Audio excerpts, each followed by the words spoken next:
You know that feeling when you want to really get something complex, understand it deeply, but the idea of sifting through mountains of information feels, well, more exhausting than enlightening. Mm-hmm. That's exactly why we're here. Welcome to the Deep Dive, your shortcut to becoming truly well-informed. And today, we're taking that shortcut into the profound world of a truly influential thinker. Absolutely. We've been exploring excerpts from In the Footsteps of the Greatest Sheikh by Mehmet Karhisari. This book offers a theoretical introduction, really, to Sufism as understood through the teachings of Muhyi al-Din Muhammad ibn Ali ibn al-Arabi. Often just called Ibn al-Arabi, right? A huge figure. A towering figure, yes. Okay, let's unpack this a bit. So Kahisari wrote this for his students in the Qadir Akbariya order, That's right. which has this fascinating Uwaisi element. Mm-hmm. You know, the idea of a direct spiritual connection, maybe without needing a living teacher in the conventional sense.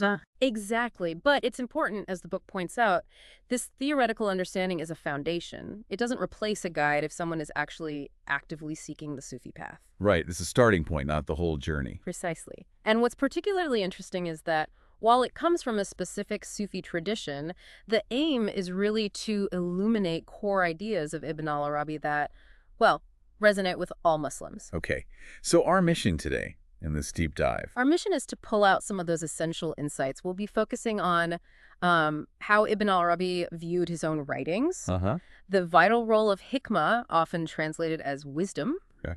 the crucial method of tahqiq, which means something like research verify, Research, verify, interesting. and the different ways Ibn al-Arabi categorized those devoted to God, the servants of Allah. Got it. So let's jump straight into how Ibn al-Arabi saw his own work. He made quite a statement about where his writings came from, didn't he? He really did. Ibn al-Arabi stated very clearly, and I'm quoting loosely here, Allah dictates to the hearts by inspiration everything. Everything I have written is inspiration. Wow, so he saw the entire cosmos as, what? A book. As a kind of written divine book, yes. And this is where it gets really interesting for me.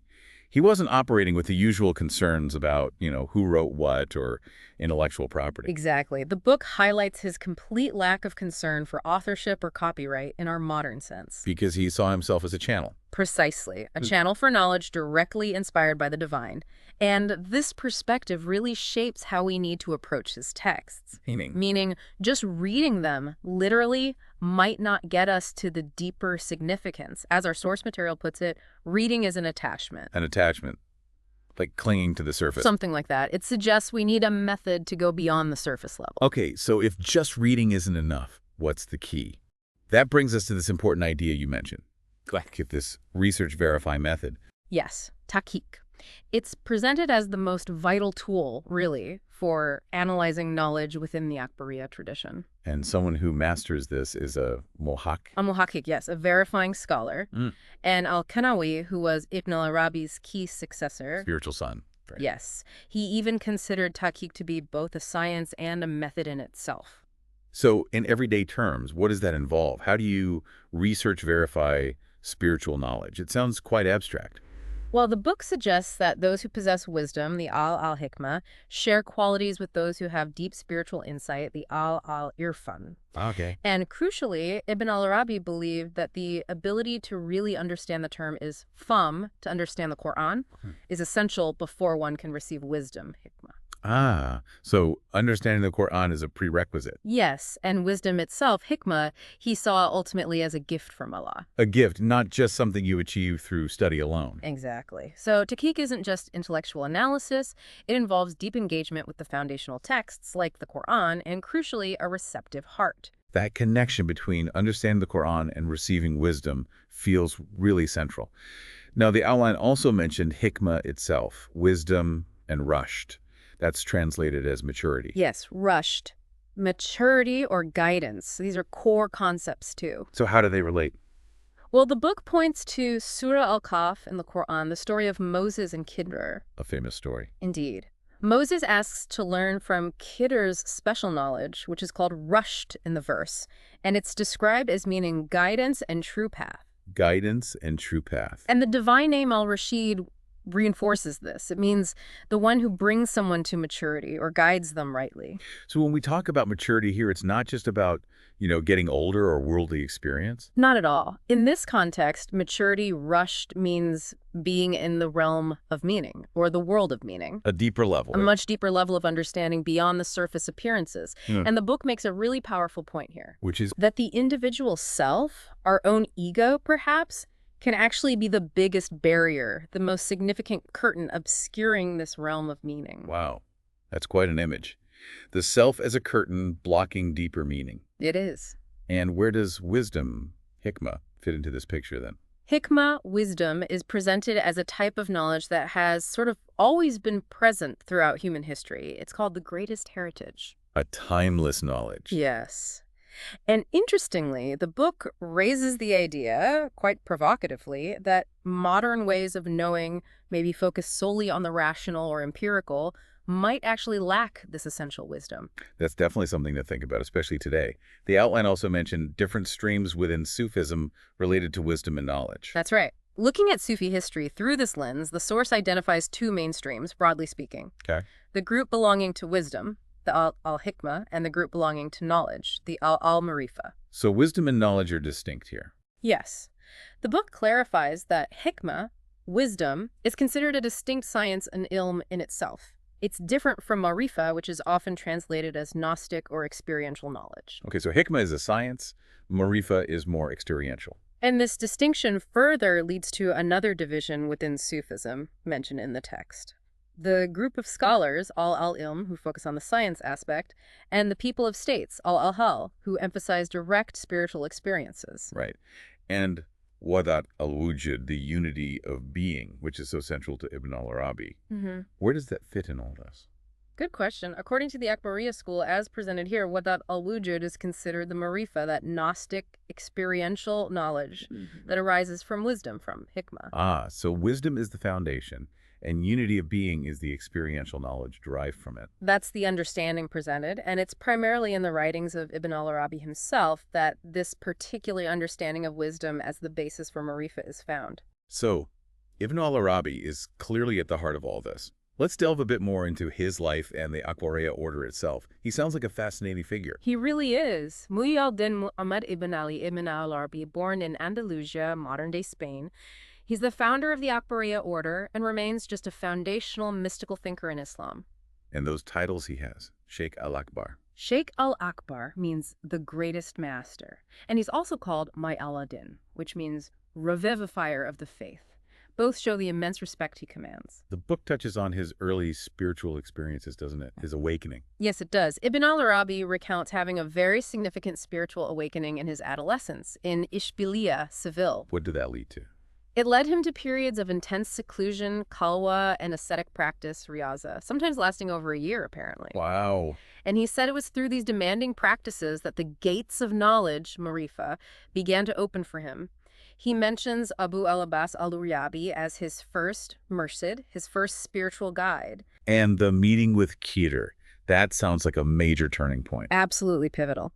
He describes meeting Khidr, this figure often associated with profound, almost hidden mystical wisdom in Islamic tradition, Right. and receiving a robe, a kirka, from him. This event really marked his initiation into what he called true research, that tahqiq we talked about. So the robe symbolizes that initiation. It seems so. After that, he traveled extensively, spent significant time in Anatolia, and eventually settled in Damascus. Where he passed away. Yes, he died and was buried there in 1240. It sounds like he connected with many spiritual figures during his life, but wasn't simply a follower in the usual sense. Precisely. Yeah. The source emphasizes this. While he met and clearly respected many sheikhs, benefited from their guidance, even wore their robes as a sign of respect and connection, he maintained a unique and independent spiritual path. He wasn't just a disciple in an existing order in the standard way. And his spiritual successor, Al-Kino. Yes, Sadr al-Din al-Kunawi. His spiritual son, who inherited his primary robe, Al-Kunawi was absolutely crucial in interpreting and systemizing Ibn al-Arabi's complex, often dense ideas after his death. He made them more accessible, relatively speaking. And there's this idea that there are secrets within their writings intended specifically for followers. Yes, Al-Qunawi apparently advised his own students not to get too lost in the, let's say, more obscure or symbolic parts of their works initially. But to focus on. To really focus on the Quran and the Sunnah, the foundational practices and teachings of the Prophet Muhammad. But interestingly, the book notes that followers often report experiencing inspiration, a kind of spiritual connection, through Ibn al-Arabi even long after his death. A living connection, in a sense. In an Oasis sense, perhaps. And the outline also mentions other important figures in the Akbariya lineage, like Al-Jandi, Al-Kashani. And other Sufi orders were influenced by him, too. Definitely. Orders like the Qadiriya, the Naqshbandiya, Mevlevi, many others show Akbariya influence. His thought permeated much of later Sufism. Right, okay. Now let's circle back to something you said was fundamental. The distinction between ilm and marifa, knowledge and Gnostic knowledge. Spiritual insight. Yes, understanding this difference is absolutely crucial for getting a handle on Ibn al-Arabi's specific Sufi thought. So how does the book explain it? It refers directly to the Quran itself. For instance, verse 4.113 mentions wisdom, hikmah, alongside revelation, book, knowledge, ilm, and instruction or teaching. Yep. This suggests that wisdom, hikmah, has both a revealed aspect and a taught aspect. It's connected to ilm. It's not just spontaneous insight, then. Not solely. Other verses, like 2.231 and 2.129, also emphasize the teaching of both the book and wisdom. There's a transmission involved. I see. And wisdom is linked to understanding. Yes, it's linked to those who possess deep understanding, the ulul al-gab, literally owners of kernels or intellect, as mentioned in verses like 39.18 and 38.43. So it requires a certain capacity for understanding. It seems so. Furthermore, hikmah, wisdom, is often mentioned together with ilm knowledge in the Quran, like in 12.22 or 18.65, suggesting both are divinely given and can be taught. And the divine names. The frequent pairing, apparently 36 times in the Quran, of the divine names Al-Hakim, the possessor of wisdom, and Al-Alim, the all-knowing, really highlights this intimate connection between wisdom and knowledge at the divine level.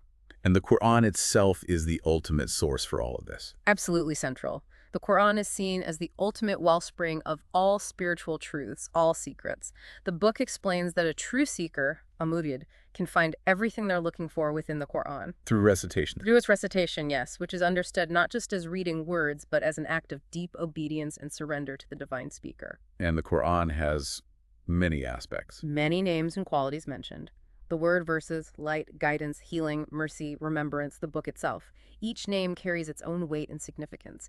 It's seen as having both a manifest, visible aspect, the zahir, the physical book we hold, and a non-manifested inner aspect, the batin, like the divine pen, the source of all knowledge it contains. So it exists on multiple levels simultaneously. Exactly. Ultimately, the Quran resides in the heart, it's expressed on the tongue, and it's written down in the pages of the book. It encompasses all these realities. Moving on slightly, the outline brings up the importance of ekal, reason, and fahm, understanding.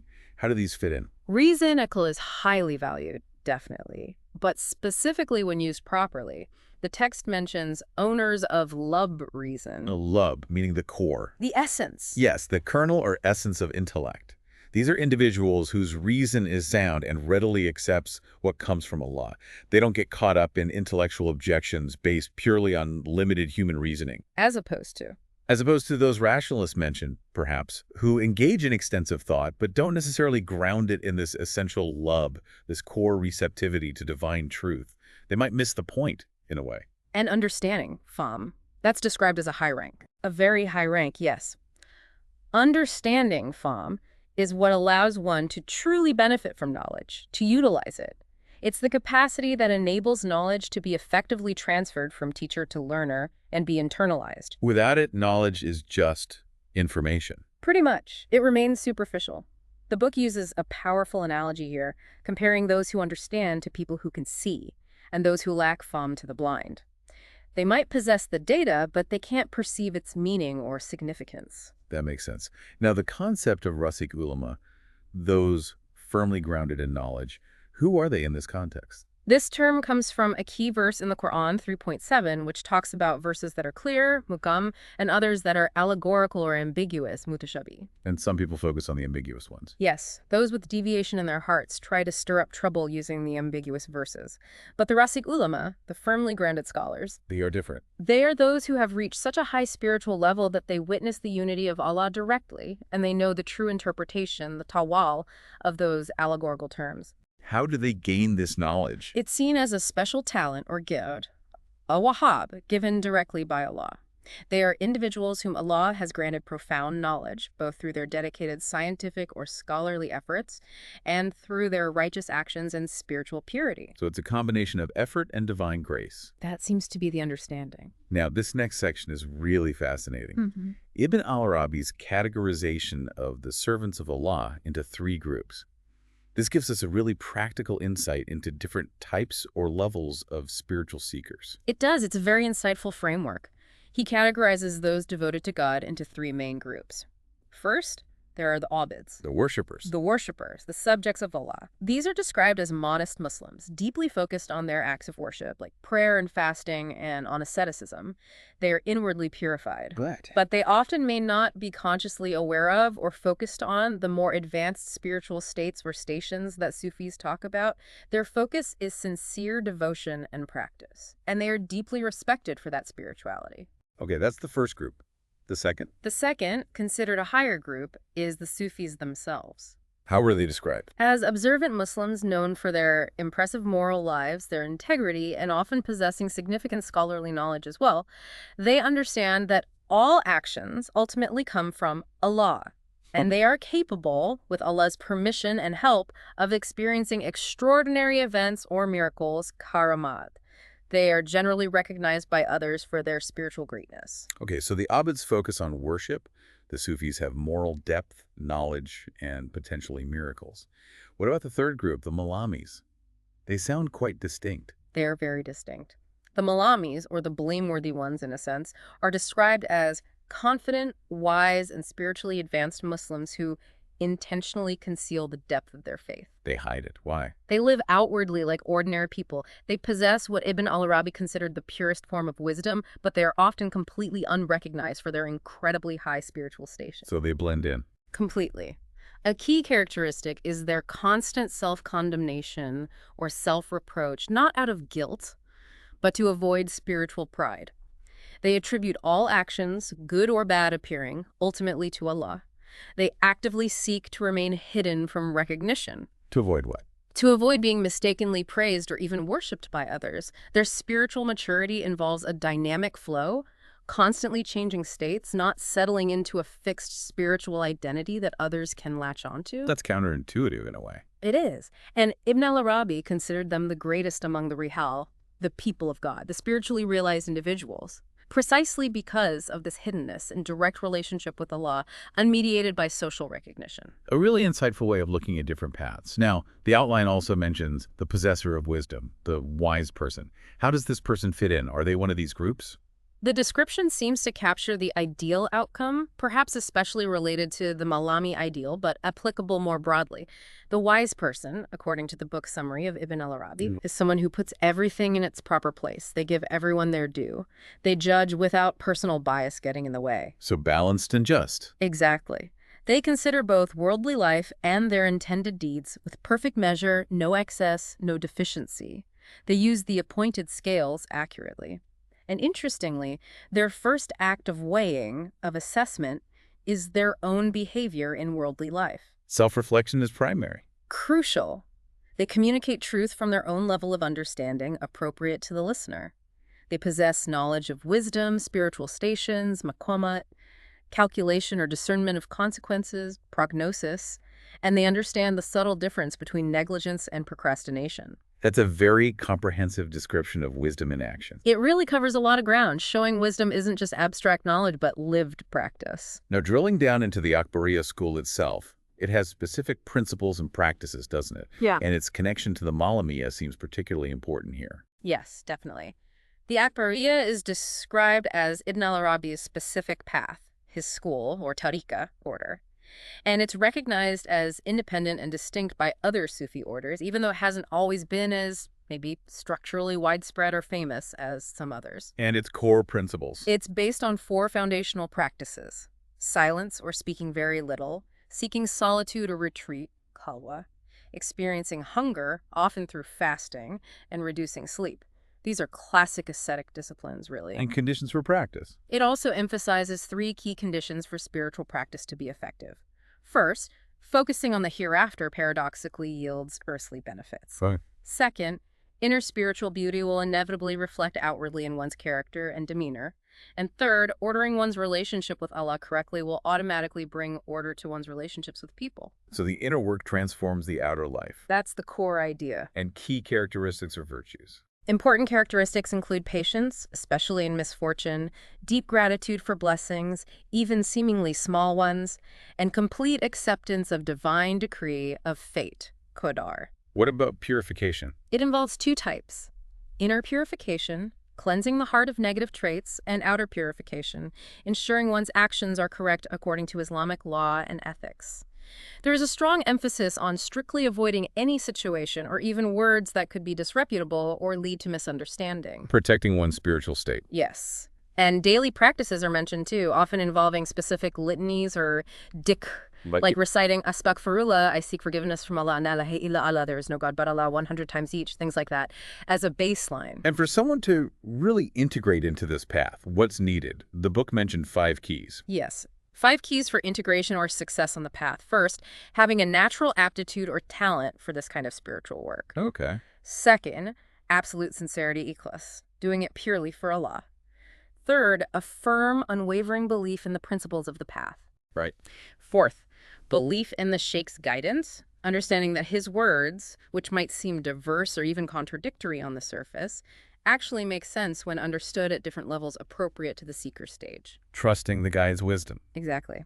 And fifth, maintaining proper etiquette, adab, and good faith, kusan alzan, towards the Sheikh. And critically, Ibn al-Arabi himself linked his path to Malamiyya. Yes, the source states that Ibn al-Arabi expressed his own Sufi path through the concept of Malamiyya, but he defined it primarily under the aspect of wisdom, hikmah, rather than just, say, theoretical spiritual knowledge or outward mystical displays. So wisdom is the core of his understanding of the Malami way. That seems to be the emphasis. The book also notes there were earlier sources discussing Malamiyya before Ibn al-Arabi, like works by al-Sulami and Kargushi, so he was building on an existing, though perhaps less articulated, tradition. The concept of the robe, the kirka, and spiritual lineage also keeps coming up. It seems to carry a lot of symbolic weight.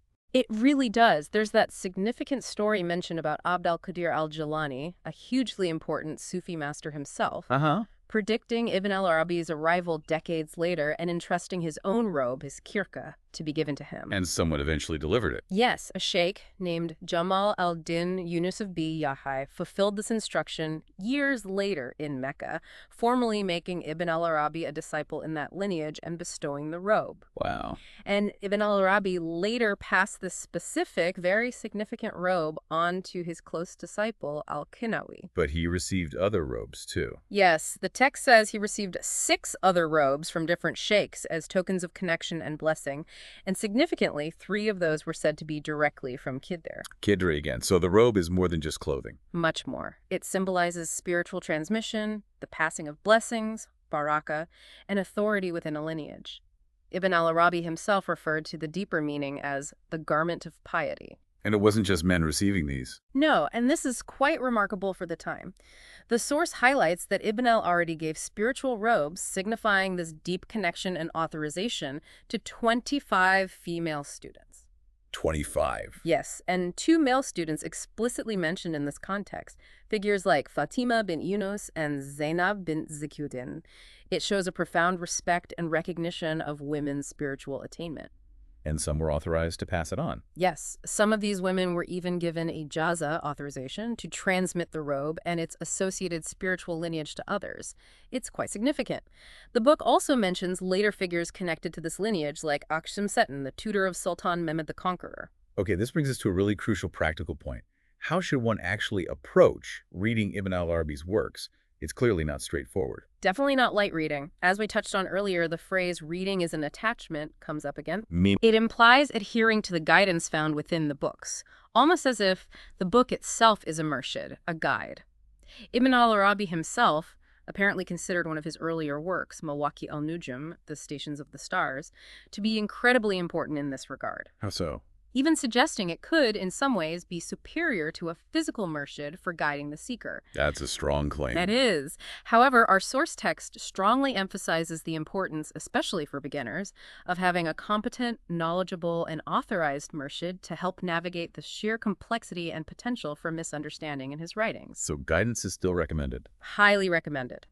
But reading his works, even with difficulty, is seen as incredibly beneficial for spiritual progress. Figures like al-Nabulusi and al-Jili, later commentators, emphasize the patience required but also the immense rewards, accessing knowledge that might otherwise take lifetimes to attain. And even the commentaries are important. Yes, because many commentaries on Akbariya works were themselves believed to be written with a degree of divine inspiration, making their reading significant too. The way the original works were written through inspiration dictates how they need to be read and interpreted. Which goes back to his claim about divine dictation. Exactly. The book reiterates Ibn al-Arabi's core understanding. Allah dictates to the hearts by inspiration everything in the universe and also everything he himself wrote. And this inspiration process wasn't always smooth. Apparently, it could involve temporary states of altered consciousness, a kind of absorption, or even loss of normal awareness. And it led to him perceiving and writing about seemingly disconnected things because he was seeing the hidden, secret relationships between them, relationships only apparent through spiritual unveiling, Kosh. Which makes interpretation tricky. Very. This is why true interpretation, ta'wil, goes far beyond simple commentary or literal explanation, tafsir. It requires a deep connection with the source, the Quran, and often involves understanding unique perspectives on theological and Sufi concepts that Ibn al-Arabi gained through this mental discovery, not just traditional scholarship. And its overarching theory was that the wujud, the unity of being, must profoundly shape how everything is interpreted, right? Absolutely fundamental. To really engage with his writings, you need at least some grasp of his cosmology, his understanding of the structure of reality, and his symbolic language, which constantly requires ta'wil, interpretation. So the advice is? The advice giving is crucial. Approach his books, preferably with someone knowledgeable, and avoid jumping to conclusions. Don't immediately believe everything without analysis, but also don't immediately reject it out of hand if it seems strange or difficult. Analyze it carefully. He himself critiqued those who discuss these deep sciences without truly understanding their essence. Makes sense. What about his major work, the Fuqih Thomakia, Meccan Revelations? It's monumental. The structure itself is unique, covering vast domains. Knowledge, interactions, spiritual states, way stations on the path, divine encounters. It's organized in such a way that it allows for both sequential reading and dipping into specific chapters or sections non-linearly. And the highest knowledge for him was? He considered knowledge of his manifestations, understanding how the divine reveals itself in all of creation, as the highest form of knowledge. And he categorized sciences differently too. Yes, broadly into three types. First, intellectual or rational sciences based on reason. Second, the science of spiritual states derived from experience and practice. And third, secret sciences. Secret sciences. These are beyond the grasp of the ordinary mind and reason. They are seen as direct manifestations of divine truth, blown into the heart by the Archangel Gabriel, mainly for prophets and high-level saints or guardians, aliyah. They represent the manifestation of truth itself. Can you give an example? The science of spiritual foresight, firasa, is given as an example that actually spans across these categories. It has rational, experiential, and potentially secret aspects. And Ibn al-Arabi claimed his work contained unique truths. He did. He emphasized that the spiritually knowledgeable person, the arif, is constantly engaged in reciting both the Quran and what he called the book of the entire universe, seeing divine signs everywhere. Concepts like the divine breath are important here too. Yes, ontological concepts like the Nafs al-Rahmani, the breath of the All-Merciful through which existence unfolds, and the Nur al-Muhammad, the primordial light of Muhammad, are foundational to his understanding of existence, of wujud. And his interpretation of the Quran's opening chapter, the Fatiha. Seen as absolutely foundational, containing the blueprint for everything. So much so that al-Kunawi, his successor, wrote a separate, detailed commentary just on the Fatiha based on Ibn Arabi's insights. You mentioned reason and contemplation earlier. Yeah. How did he see their relationship? He sort of shifted the focus. Instead of a simple reason versus heart dichotomy, he discussed the dynamic between reason and deep contemplation, tafakkur. He saw reason as having limitations when it comes to the deepest spiritual contemplation. But not in receiving knowledge. Exactly. Not limited in its capacity to receive divine knowledge or inspiration. He was critical of humans who get trapped in imitating their own ideas rather than being open to divine messages. For him, true spiritual knowledge, marifa, actually liberates reason from the potentially limiting confines of purely human contemplation. So reason has its level, but there are other levels of intellect. Precisely. Reason corresponds to one level, but there are higher faculties, higher levels of intellect or perception. And imagination, Kyle. It seems more significant than just daydreaming in his system. Oh, vastly more significant. Imagination, Kyle, is viewed as an incredibly potent force. It's not just mental pictures, it's a realm of reality, an intermediary world, Berzak, that actively shapes one's spiritual state and can even manifest things. Manifest things. Realizations can occur within this imaginative faculty, sometimes internally, like forming a powerful intention. Sometimes even externally, through interactions with spiritual beings or the formation of visionary experiences. He discusses imagination from the perspective of revelation and inspiration. It's a key faculty for receiving and interpreting divine truth. So it's a bridge world only. The bridge world, exactly. He also compares different modes of thinking like consideration, nazar, and taking heed, itibar, with deeper contemplation, tafakkur, ultimately suggesting that direct spiritual insight, basira, the eye of the heart, provides a more profound understanding than purely intellectual contemplation. Okay, alongside the massive Fatut, the Fuzus al-Hikam, Easels of Wisdom, is the other foundational text of the Akbariya, right? How does it differ? Yes, it's much shorter, but incredibly dense and influential. While the Futud is vast and encyclopedic, the Fusus focuses very specifically on the unique wisdom embodied by 27 prophets mentioned in the Quran, from Adam to Muhammad. Each prophet representing a specific type of wisdom. Exactly. Each prophet's bezel, like the setting for a gem, encapsulates a specific divine wisdom related to a particular divine name and a level of existence. Ibn Arabi described his role in writing it as simply conveying what was given to him in a vision, acting as a translator, not a judge or author in the usual sense. And al-Kinawi held it in high regard. Extremely high regard. He called it a guide and an illuminator, essential for seekers. What are some key themes in the Fusus? Key themes include the divine planes of existence, the names and attributes of Allah, the crucial concept of the perfect human being, Insan al-Kamil, and the Ayan al-Sabita, the immutable fixed essences or archetypes of all things existing eternally in God's knowledge. And this all ties back to Wadat al-Wujud. Deeply intertwined. The principles laid out in the Fusus are fundamental articulations of the worldview of Wadat al-Wujud. Concepts like Tanzi, affirming God's transcendence, and Tashbih, recognizing God's immanence or similarity reflected in creation, and Taqiz, sanctification, are navigated in complex ways. The famous principle, he who knows his soul, or self, knows his Lord, is a kind of starting point. And again, al-Kunawi's works are key to unlocking the Fusus. Absolutely essential. Al-Kunawi's Miftah al-Qaib, the key to the unseen, is considered the foundational text for systematically understanding the wisdom presented more symbolically in the Fusus. It has generated numerous important commentaries itself over the centuries. And his other work, al-Fuqih. Yes, al-Fuqath also serves to further explain and elaborate on the dense meanings within the Fusus. These introductory and explanatory works by al-Kunawi are incredibly valuable. Many would say indispensable for seriously studying Ibn al-Arabi. And al-Kunawi framed this wisdom as divine science. Yes, he described it as ilm al-ilahi, divine science, focusing specifically on the object of this science. The intricate connection between Allah, the absolute reality, and the world, the realm of manifestation. And the Miftah al-Faghaib contains those rules of research. Yes, it explicitly lays out principles or rules of research, Qawaid al-Daqiq, derived from Ibn al-Arabi's overall teachings. These provide a methodological framework for interpreting Sufi ideas and distinguishing between, say, visionary knowledge, shudu, and purely intellectual or hidden knowledge, laduni. So it's a methodology for verification. A methodology for verifying spiritual knowledge. Authentic knowledge, in this view, penetrates beyond the visible universe and requires a harmony, an agreement between the knower and the known, based on these principles of research. Al-Qunawi's systematic approach heavily influenced later thinkers like Mullah Fanari in the Ottoman period, who famously sought to integrate rational proofs with knowledge gained through spiritual discovery. So the Akbari irfan, this specific stream of spiritual knowing. Yes, this unique spiritual understanding or gnosis associated with Ibn al-Arabi was transmitted primarily through al-Qunawi and his students and continued to be developed and elaborated upon by figures like Fanari. Let's revisit the concept of absolute being, which you said is central to Wadat al-Wujud. It is the cornerstone.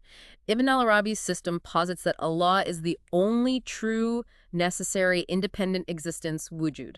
Everything else, the entire cosmos, Is what? is a manifestation, a tajalli of his divine names and attributes, not separate existences, but reflections or loci of appearance for his reality. And this absoluteness has levels, latayun. Yes, latayun means non-determination or absoluteness. It refers to the level of the divine essence before any determination or manifestation, sometimes discussed in terms of the absolute unseen or absolute existence.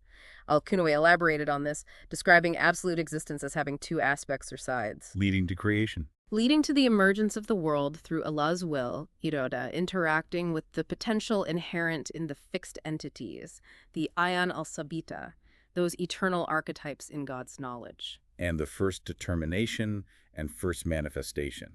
These are key stages in the metaphysical unfolding of existence. The first determination is often understood as Allah's primordial knowledge of his own essence and attributes. The first manifestation is the first level of emergence from the absolute, uniting all subsequent originations sometimes identified with the reality of Muhammad or the universal intellect. And this leads to the different worlds. Yes, different ontological levels or worlds emerge. The world of souls, alam al-war, the realm of subtle, non-physical realities, the world of example or imagination, alam al-khayal or alam ithal, that crucial intermediary realm of symbolic forms and visions. The bridge world again. Exactly. And finally, the level of sensory perception, alam al-shahada, which is our familiar world of witnesses, bodies, and physical phenomena. And the perfect human, the insan al-kamil. The perfect human is seen as the microcosm who embodies the essences of all these worlds. They are the place where all the divine names and attributes find their most complete manifestation. Because of this comprehensive nature, the perfect human is considered the ruler or vice-agent, Khalifa, of both the spiritual and material realms. We've covered so much ground, the metaphysics, the methods, the key texts. The outline also mentions these secret sciences, including the medicine of the soul, spiritual foresight, and alchemy. These sound like some of the more, maybe, esoteric or advanced aspects. They are indeed considered among the more subtle or secret sciences, ulum al-asra. They're often described as being written for or understood by the heart, fuad, in its deeper spiritual sense. Meaning they require a certain spiritual station. Yes, their meanings are recognizable primarily at the station of the secret, and they are given or understood according to one's aptitude and spiritual development. The medicine of the soul, Tib al-Runi, is presented as expressing Sufi meanings that hadn't perhaps been articulated quite so explicitly before the Akbariya tradition. It often involves interpreting ambiguous or allegorical mutashabih meanings, especially from the Quran and Hadith, through the specific Akbariya lens where wisdom, hikmah, is understood as experiential knowledge, marifa. And Ibn al-Arabi integrated this into his main works. Yes, he didn't necessarily write separate treatises just on these secret sciences, but integrated the discussion within the vast tapestry of the Futuh al-Makkiyah. It's linked to understanding the different levels of meaning, concepts, sciences, and how divine names operate at various levels of reality. Levels again, everything is hierarchical. Very much so. Everything in existence is seen as graded, from the earth to the highest heavens, and the meaning of concepts like life, knowledge, power changes subtly or profoundly across these different levels. And the Quran remains the source. Always the ultimate source. Every scientific meaning, every spiritual truth ultimately derives from the Quran. The spiritual journey itself, Sir Wasuluk, involves hearing the Quran as if directly from its speaker, al-Mutakalim, and turning one's whole being towards the truth it reveals. Knowledge is continuous. Knowledge, ilm, is seen as a meaning revealed in every single breath, with individuals perceiving new knowledge constantly, according to their capacity and spiritual state. This idea of continuous semantic expansion is sometimes called miraj al-kalima, the ascension of the word. And these secret sciences are located where? Metaphorically, in the planes of heaven, with the higher heavens encompassing and containing the knowledge of the lower ones. The medicine of the soul is thus seen as a higher level of understanding related to both the science of spiritual foresight, firasa, and the science of chemistry or alchemy, kimia. His cosmology is key here, then. Absolutely. His work, Al-Asfar and Nata'ij al-Asfar, The Unveiling of the Results of Journeys, is important, detailing the spiritual journeys or expeditions of prophets, angels, and seekers through these cosmic levels. The very word is favar, means removal of the veil. So the journey reveals the reality. Yes. Idris's vision during his heavenly ascent, mentioned in the sources, showed this interconnectedness and hierarchy of the universe. The ultimate goal of human life is seen as realizing the knowledge originally taught to Adam, achieving the state of perfection, Kamalat. The medicine of the soul is essentially a science for attaining this spiritual perfection. And Prophet Muhammad's role. Ibn al-Yabi describes Prophet Muhammad as the elixir of state and the red sulfur, potent alchemical symbols revealing the transformative nature of this spiritual medicine and the ultimate source of healing, shifa. Understanding the different words for healing in the Quran, shifa, ubriyu, kash, is key here. Does it offer practical remedies? Yes, for diseases of the mind or soul. Remedies mentioned include retreat, khalwa, abandoning excessive discursive thought or contemplation, tafakkur, and constant devotion or remembrance. And different levels of sickness. 3 levels are mentioned. Sickness manifesting in words like backbiting, in actions like injustice, and in states like envy or pride, each with specific cures proposed. Ultimately, the medicine of the soul is seen as the same essential reality as alchemy and spiritual foresight, just different faces of the same truth perceived at different levels. Okay, so what about the science of spiritual foresight, ilm al-firasa specifically? Ibn al-Arabi dedicated a chapter to it in his Divine Measures, Tadbirat al-Ilahiyya. He describes firasa, foresight, as a light from Allah that guides his servants. Do it have different types? Yes, it has both wisdom-related aspects and legal dimensions. It's divided into natural foresight, which is related to innate wisdom and understanding character, and divine foresight, which arises specifically from faith. And divine foresight is superior. Yes, it's described as a divine light in the believer's inner eye, the basira, the eye of the heart. It's much more comprehensive than natural foresight, which might be limited to judging morals or reading body language. Divine foresight opens the eyes of the heart through a light bestowed on the eye of discovery. Gosh. What kind of information does it give? Information about actions, whether they are pleasing or displeasing to Allah. It helps the possessor know good and evil, condemned and praised behaviors, and the subtleties of religious rules. It's also intriguingly linked to the science of genealogy, ilm al-nasab, as another hidden science. Can anyone have it? Interestingly, the text says it's not tied to a specific spiritual level in the same way as some other gifts. Allah can bestow it on anyone He wills, whether they have a naturally pure disposition or not. Finally, the science of alchemy, ilm al-kimia. How does that connect? You said it was similar to the medicine of the soul. Very similar in method and underlying concept. Knowing the elixir, al-iksir, is the core of alchemy, the secret of transformation. Does Ibn al-Arabi discuss it explicitly? Yes, there's a section in the Fuchut titled The Healer of Diseases and the Science of Alchemy, where he discusses the spiritual poles, the quatlibs. And their knowledge. He mentions the quatlibs' knowledge of the origin of time and their ability to transform metals, the classic example being iron into gold, though explicitly not for seeking worldly wealth. The elixir is described as a healing potion that transforms metallic objects it touches. So the goal is transformation to perfection. Gold. Yes, the transformation of base minerals into gold is the symbolic goal. The diseases of minerals are imbalances, excesses, or deficiencies that hinder their potential perfection. The elixir enables the mineral to act like the elixir itself, reaching its inherent perfection, which only gold naturally possesses. And disease here is the same concept as in the medicine of the soul. Exactly the same nature. In Sufi terminology, it's often referred to as a cause, or ilah. And the healer. The true healer is Allah, al-Shafi, the one who removes diseases and sets the ultimate goal.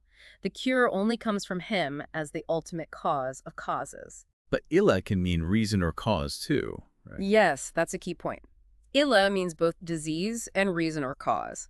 It implies a deviation, but also carries the sense of a warning or a lesson from Allah. Sufis see the disease as interconnected with its cause and with divine wisdom or warning. So everything has a cause. Everything other than Allah is potentially causative and caused. But things can become indirectly healthy through connection to Allah's love. The soul doctor, the scholar bearing the divine name Rab, Lord, Nurturer, treats these 6 substances, these souls led away from their potential perfection. Treating heart causes. Exactly, treating inward diseases. And Allah hides the deepest knowledge of disease elimination from those who are untrustworthy. The soul doctor, like the messenger of Allah, guides towards ultimate bliss in Allah's sight. Using foresight. Yes, possessing the light of foresight or insight, firasa or basira, is crucial for the step-by-step treatment. For the Akbariya traveler, this journey of knowledge, healing, and transformation continues throughout life. Wow, that's an incredibly rich and interconnected system of thought we've explored.